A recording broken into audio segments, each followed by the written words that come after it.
Ayan, mga meses. Ang ganda ng damit ko. O, tinan ninyo. Ang ganda ng damit ko. Ito hiniram ko sa anak ko. Yung pangalawa. Hiniram ko pero hindi niya alam. Ayan. Ito yung pum namin. Tinanggal muna namin sa sobrang init ng panahon ay amin munang tinupi. Bali nahiga kami sa katrilaang. Tinupi namin at mainit ang panahon, sobrang init. At ayan nga. Ayan nga mga meses. Nangaram ako ng damit doon sa anak ko. Well, dahil wala nga akong content, ngayon, hindi ko alam, wala akong maisip na content. Ay, huwag kang manggulo ha. Huwag kang manggulo kay mama ha. Okay? Okay, sabi mo okay. Kiss mo na. Kiss. Ayan. Ayan guys, dahil wala akong content, ay iko-content ko na lang bakit daw ako diet ng diet, pero hindi naman ako napayat. Hindi nga ako napayat. Bakit kaya? Uy, pati ako napayat. Ha? Ayan nga, diet daw ako ng diet, pero hindi naman ako napayat. Ayan. Pati yung aking damit ay nagre-reklamo. Nagre-reklamo. Ayan nga guys, okay lang kahit diet ako ng diet at hindi naman ako napayat. Okay lang yun sa akin.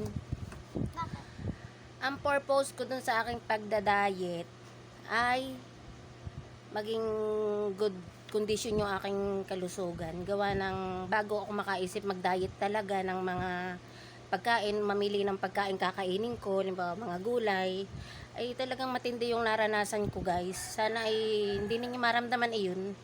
Yung naranasan kong every 30 minutes iihi ako, lalo sa gabi. Every 30 minutes iihi ako, hindi na ako niya pinapatulog.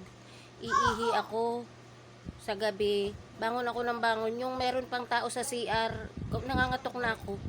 Nangangatok na ako gawa ng iihi ako. Tapos pinabayaan ko lang, gawa ng akala ko UTI siya. Tapos pinabayaan ko lang siya. Ang ginawa ko, nag-inom ng maraming tubig. Pero ganun pa rin hanggang nasakit na yung aking balakang. Tapos, nung mga panahon na iyon na nakakaramdam ako lagi ng pag-ihi, nasa trabaho ako eh. Pag umiihi ako, nahiya na ako doon sa mga dinadaanan ko na imprenta, gawa ng suki na ako ng CR. Tapos, yung mga panahon na iyon, mga meses, ayan, bumili ako ng broccoli, nakamura ako. 100 ay 2 ganito kalaki, oh. Tingnan niyo mga meses. O, di nakamura ako. Tapos, guys, tanggalin natin. Tapos, noong mga panahon na iyon, nakakaramdam na ako ng pagkahilo lagi. Laging nahihilo ako. Umiikot yung aking paningin na hindi ko maintindihan kung anong dahilan. Nagtatahi ako tapos gumagalaw-galaw yung katawan ko. Ganun din yung aking paningin. Umiikot. Tapos halimbawa nag-CR ako, umihi ako. Umiikot din yung paningin ko. Pag napatingin ako sa baba, umiikot ang paningin ko. Tapos, nagkakaroon ako ng panglalabo ng mata. Ayun. Nararamdaman ko lumalabo yung mata ko lalo kapag maliwanag, yung sikat ng araw, maliwanag. Pagpasok ko sa bahay, ang labo-labo ng mata ko. Tapos guys, ayun nga, nung nagkaroon kami ng medical ngayon, sabi ko may edad na ako kaya kailangan ko ng medical sa company. Kailangan ko nang magpa-ECG.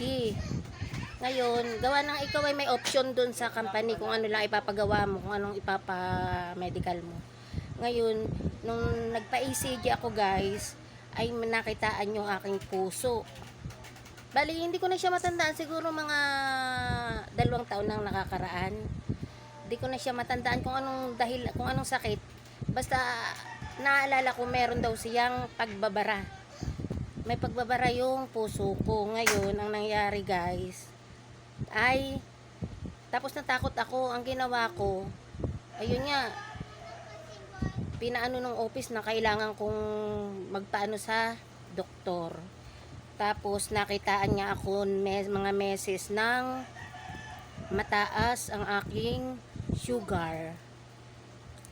Ang aking ihi ay may positive to na glucose.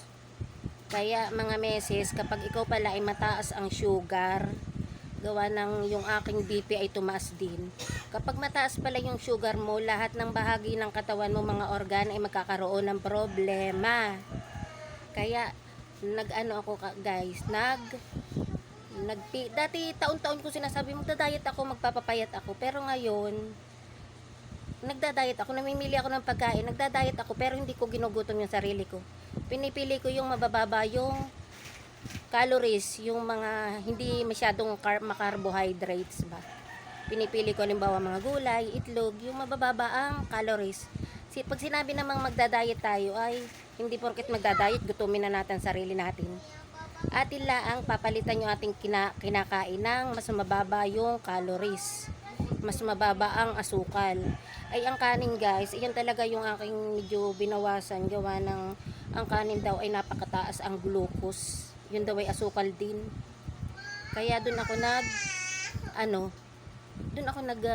focus. Kaya ang ipinagbawal ko sa sarili ko ay asukal ang pinagbawal ko sa sarili ko, at kanin, asukal at kanin. Ayun guys, kaya kahit di ako pumayat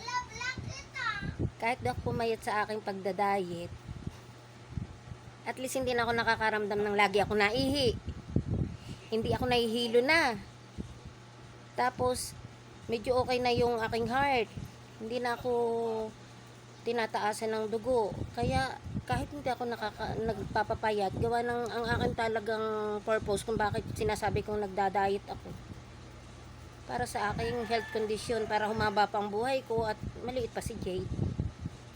Pero yung sasabihin nagpapapayat ako, magpa-sexy, hindi yun yung aking purpose. Ang purpose ko talaga ay yung aking kondisyon sa aking kalusugan. Gawa ng kapag mataas nga yung sugar, mga meses, ay nakakatakot baka ako biglang mag-resign sa mundo. Ha? Ayun lang. Love you mga meses. Bye-bye. Ernie Baron.